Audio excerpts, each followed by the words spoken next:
الحمد لله رب العالمين والصلاة والسلام على سيد المرسلين محمد وعلى آله وصحبه أجمعين أما بعد فأعوذ بالله من الشيطان الرجيم بسم الله الرحمن الرحيم تريدون عرض الدنيا والله يريد الآخرة واللہ عزیز حکیم اللہم صلی علی سیدنا و مولانا محمد وعلی آل سیدنا و مولانا محمد وبارک وسلم۔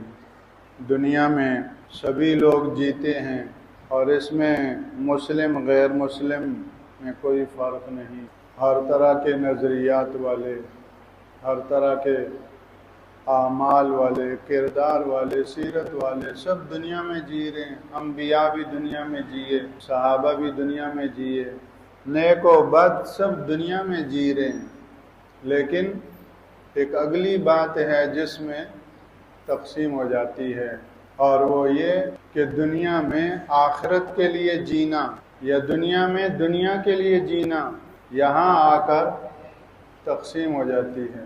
حضرات انبیاء کرام علیہ السلام آخرت کے لوگ تھے، یعنی دنیا میں آخرت کے لیے جینے والے تھے۔ دنیا میں تمام تر تگ و دو، محنت، کوشش، جد و جہد، ہر طرح کے حالات سے گزرنا آخرت کے لیے تھا، اور ہم پورے وثوق کے ساتھ اور ایمان اور یقین کے ساتھ کہہ سکتے ہیں کہ ان کی زندگیوں کا ایک لمحہ دنیا کے لیے نہیں تھا۔ ان کی تمام تر زندگیوں کے تمام تر لمحات زندگی سب آخرت کے لیے وقف تھے۔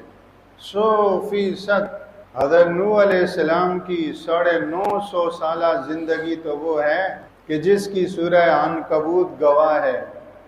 یہ 950 سالہ زندگی 100% آخرت کے لیے تھی۔ حضرات صحابہ کرام رضوان اللہ علیہم اجمعین رسول اللہ صلی اللہ علیہ وسلم کے چہیتے، رحمت للعالمین صلی اللہ علیہ وسلم کے پالے پوسے ہوئے، آپ کے تربیت یافتہ، آپ کے صحبت یافتہ، ان کو تراش تراش کر آپ نے تیار کیا۔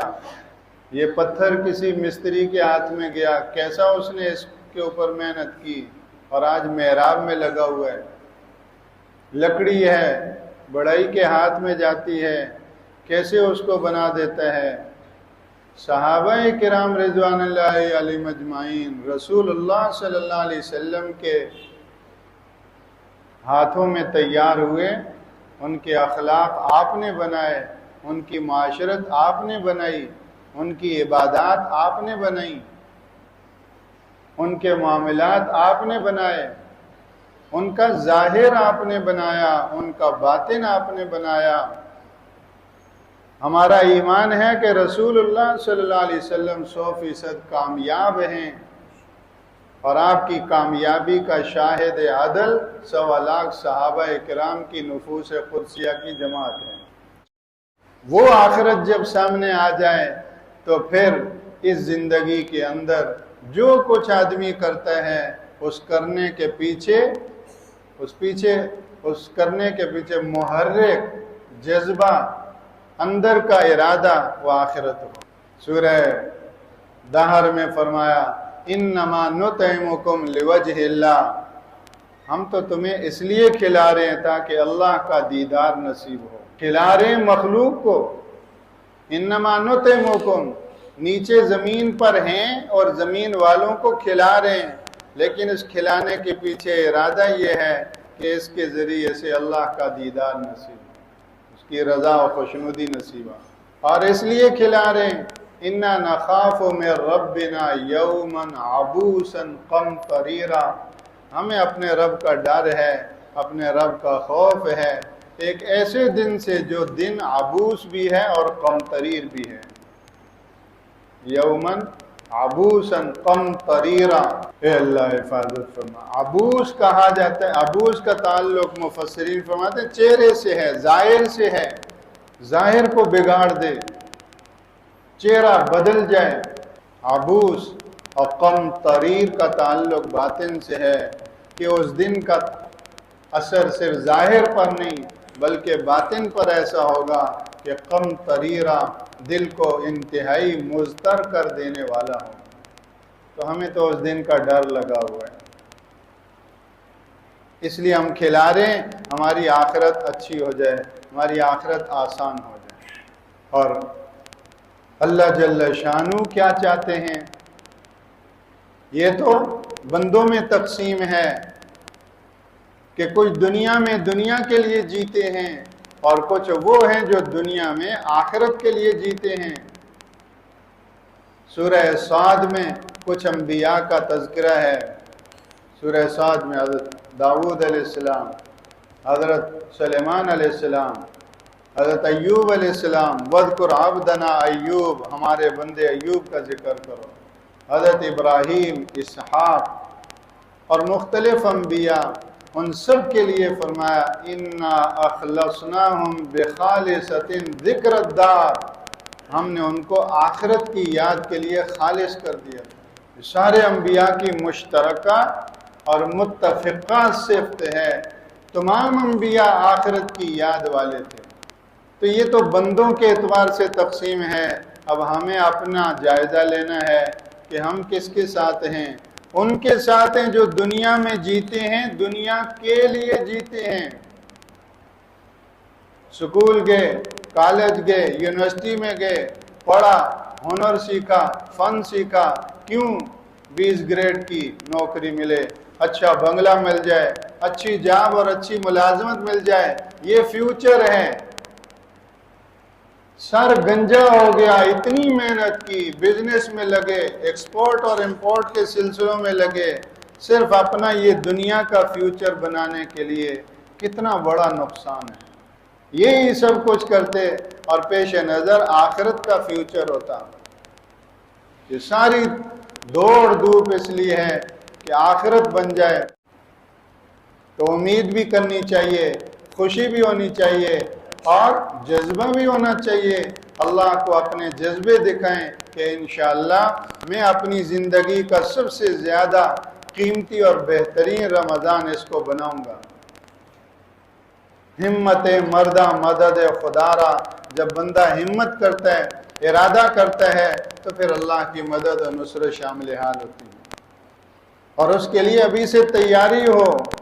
میری آخرت کا بننا اس ماہ مبارک کے ساتھ نتی ہے. اگر یہ وصول ہو گیا تو میری آخرت بن جائے گی. اور دنیا تو آخرت کا سایہ ہے. اصل جب ہاتھ میں آ گیا تو سایہ تو ساتھ ساتھ گھومے گا. اللہ، تو اس کے لیے تیاری ایک ظاہری ہے اور ایک باطنی ہے. باطنی تو نقد ابھی سے یہ ہو کہ میں جس کام میں بھی لگوں تو آخرت کے لیے لگنا سیکھوں، اللہ کا تعلق سیکھوں. یہ دل میں یہ چیز پیدا ہو جائے. یہی تیاری نہیں کہ بس مسجد میں آگے اور بیٹھ کر ذکر و تلاوت سب چھوڑ چھاڑ دو. نہیں، اس کا حکم نہیں. اس کے لیے تو اللہ جل شانہ نے نظم قائم فرما دیا، فجر، ظہر، عصر، مغرب، عشاء کا. یہ فرض ہے، بس اتنا حاضری دے دو. لیکن یہاں آ کر تم اتنی اللہ کے رنگ میں رنگے جاؤ، یہ 5 وقت کی حاضری تمہارے روئے میں اللہ کو بھرے، آخرت کو بھرے. اس دنیا کی ناپائیدار اور فانی محبتوں کو کھرچ کر مائیں دے، صاف کر دے. پھر جاؤ دکان میں بیٹھو. اب تمہارا دکان میں بیٹھنا آخرت کے لیے ہوگا. دل و جان سے نماز میں آ جاؤ اور پھر دفتر چلے جاؤ. اب تمہارا دفتر میں بیٹھنا آخرت کے لیے ہوگا. یہ باطن کی محنت ہے کہ باطنی طور پر یہ تیاری کرے کہ میں دین دنیا کی تقسیم میں نہ رہوں کہ یہ دنیا میں لگاؤں، یہ دین میں لگاؤں. یہ اتنا نادانی والی سوچ ہے اور اتنی نچلی سوچ ہے کہ ٹھیلا لگائے ہوئے کہ میں دنیا میں لگا ہوا ہوں. انا للہ. اور زبان سے بھی کہتے ہیں ہم تو دنیا میں لگے ہوئے. بڑا ظرف ہے بھائی، بڑا دل گرد ہے آپ کا جو اتنے ٹھنڈے پیٹوں ہضم کر رہے ہیں اور زبان سے کہہ بھی رہے ہیں کہ ہم تو دنیا میں پھنسے ہوئے ہیں۔ یہ تربیت نہ پانے کا نتیجہ ہے کہ ہم نے اب بننا سیکھا نہیں، اپنی تربیت کروائی نہیں، تو اس لیے دنیا سمجھ رہے ہیں کہ دنیا میں پھنسا ہوا ہوں۔ ایک روایت میں آتا ہے کہ ایک صحابی نے آپ سے مصافحہ کیا تو ان کے ہاتھ کھردرے تھے، اور اللہ کے رسول صلی اللہ علیہ وسلم کے جو ہاتھ مبارک تھے کوئی ریشم ایسا نہیں کہ جو اس سے زیادہ نرم ہو۔ ما مسست حریرا ولا دیباجا، حضرت انس فرماتے ہیں کبھی کسی ریشم کو میں نے اتنا نرم نہیں پایا جتنا اللہ کے رسول کی مبارک ہتھیلی کو پایا۔ حالانکہ آپ کام کرتے تھے، خندق کھودنے کے موقع پر مٹی اٹھا کے لے جا رہے ہیں، لکڑیاں جمع کرنے کے موقع پر اپنے ذمہ لکڑیاں لگائیں، لکڑیاں لا رہے ہیں، آپ کام کرتے تھے۔ یہ نہیں کہ نازک انداز ہیں، بس آفس میں بیٹھے ہوئے اس لیے ہاتھ فوم کی طرح بن گئے، نہیں، کام کرتے تھے۔ اس کے باوجود آپ کا یہ معجزہ تھا، اللہ کی عطا تھی کہ آپ کے ہاتھ ایسے تھے جیسے زندگی بھر کبھی کوئی کام کیا ہی نہیں۔ تو وہ صحابی کے ہاتھ کھردرے تھے، تو آپ نے وجہ پوچھی تو انہوں نے کدال وغیرہ کا کہا کہ اللہ کے رسول محنت مزدوری کرتا ہوں بچوں کے لیے حلال روزی۔ تو روایت میں آتا ہے کہ آپ نے ان کے ہاتھوں کو بوسہ دیا کہ ان سے تم حلال روزی کماتے ہو۔ ڈاکہ ڈالنے والے، چوری کرنے والے، کوئی آخرت کے ڈاکے ڈالو، آخرت کی، اور دنیا تو خود ذلیل ہے، پھر اس دنیا کا بھی ڈاکہ ہو تو ذلت بر ذلت، الیاذ باللہ، اللہ حفاظت فرمائے۔ تو آپ نے ان کے ہاتھوں کو بوسہ دیا کہ اس کے ذریعے سے حلال روزی کماتے ہیں۔ اس لیے دین دنیا کی تقسیم نہیں، اصل یہ ہے کہ ہم باطن کی بھی تیاری، باطن پر بھی ہم محنت کریں، جہاں ہوں، جس حال میں ہوں، اس ہر حال کو دین کا اور آخرت کا بنائیں، اللہ کے لیے بنائیں۔ دنیا تو ہے ہی نہیں، میں دنیا کے لیے جیتا ہی نہیں، اے اللہ میں دنیا کے لیے جینا چاہتا ہی نہیں، اور اے اللہ تو مجھے ایسا بنا دے کہ میرے 24 گھنٹوں کا ہر سانس وہ آخرت کے لیے ہو، ایک بھی دنیا کے لیے باقی نہ رہے۔ میں کمزور ہوں، آج تک جتنا اپنا وقت دنیا کے لیے برباد کر چکا ہوں، اے اللہ معاف فرما دے، اور اب جو وقت تھوڑا بہت باقی ہے اس کو آخرت کے لیے قبول کر لیں۔ تو اپنے باطن پر محنت ہو اور رمضان مبارک کے لیے یہ تیاری ہو۔ پکوڑے بنانے والا پکوڑے بناتے ہوئے اللہ کی طرف متوجہ نہیں رہ سکتا، اللہ کی یاد میں نہیں لگ سکتا، درود شریف نہیں پڑھ سکتا، ذکر نہیں کر سکتا۔ گھر میں جھاڑو پہنچا ہے، سالن پکانا ہے، روٹی پکانا ہے، تو ہاتھ لگے ہوئے نا کاموں میں، زبان تو آزاد ہے اور دل اس سے بھی زیادہ آزاد ہے۔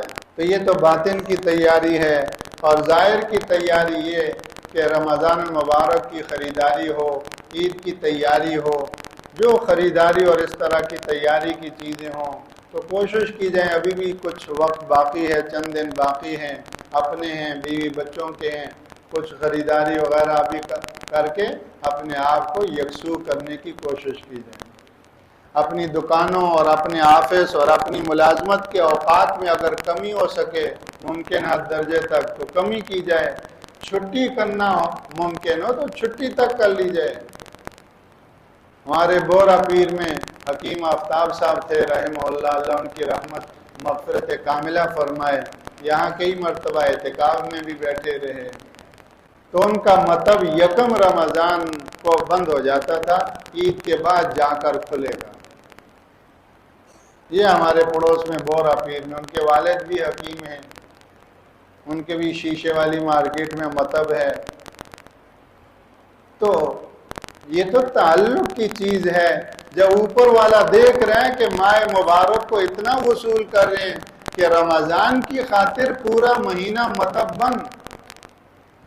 میں نے ایک مرتبہ پوچھا کہ آپ کے پاس جو مریض ہیں لگے ہوئے ہیں مستقل وہ دوا، آپ پورا مہینہ بند کریں گے مطلب تو ان کا حرج نہیں ہوگا، ان کے لیے پریشانی؟ تو وہ خوشی سے کہنے لگے کہ کبھی ایسی شکایت نہیں آئی، الحمدللہ۔ لیکن ماہ مبارک تو ایسا ہے کہ مریض صحیح ہو جاتے ہیں، دوائی چھوٹ گئی، روزے کی برکتیں اپنی، کتنے لا علاج مریض ہیں جو رمضان کے روزوں کی برکت سے وہ جو ہے وہ صحیح ہو گئے۔ ایک سنت کی اتنی برکتیں، رمضان اور اس کے روزے وہ تو فرض ہیں اور اسلام کا رکن ہے، اس کی کتنی برکتیں ہوں گی۔